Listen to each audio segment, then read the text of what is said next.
guys. Hiwa tayo ng lemon guys. Lemon, ayan o. Marami akong kuha ngayon guys.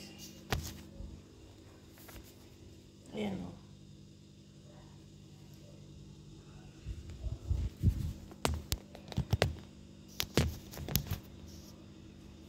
Hiwain natin para sa suka. Ayan guys.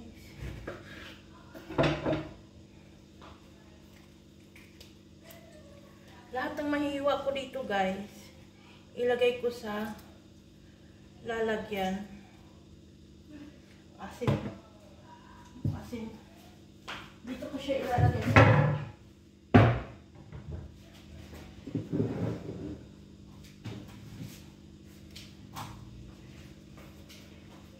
Dito ko siya ilalagay guys dahil may sili na siya dyan.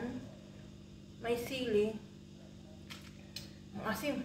May sili na dyan at saka para makasib ng vinegar. Kaya bibili ako, diba guys? Kaya maghiwa tayo guys. Kasi magsa-summer na.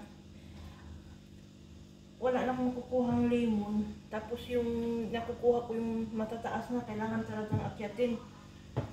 Kaya nga, oh, ayan. Nagkasugat-sugat talaga. Ano na yung kamay ko.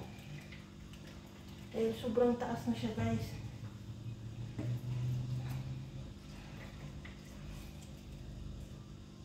Ayan.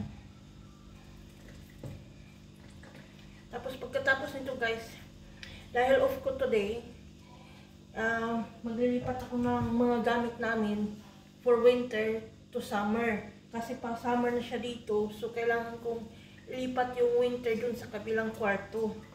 Dun sa kabilang cabinet guys. So tara guys, update ko na lang kayo kung matapos na ito eh.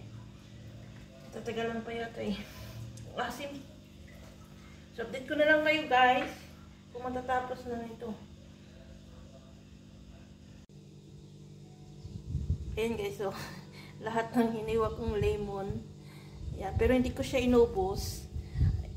Inubos para may ano pa dun sa table kung kailangan namin mag-lemon guys. Ayan oh. Ito rin yung nagawa ko guys. Hindi siya puno. Hindi siya puno pero at least makasave na ako ng vinegar. Ayan, di ba guys? Hindi siya puno guys. Pero may sili yan, sili. At saka kunting garlic yata sa ilalim. Para at least, mahilig kasi ako sa suka guys eh. Yan. Ito, yung iba, nilagay ko na lang dito. Para at least may tira pa siya guys.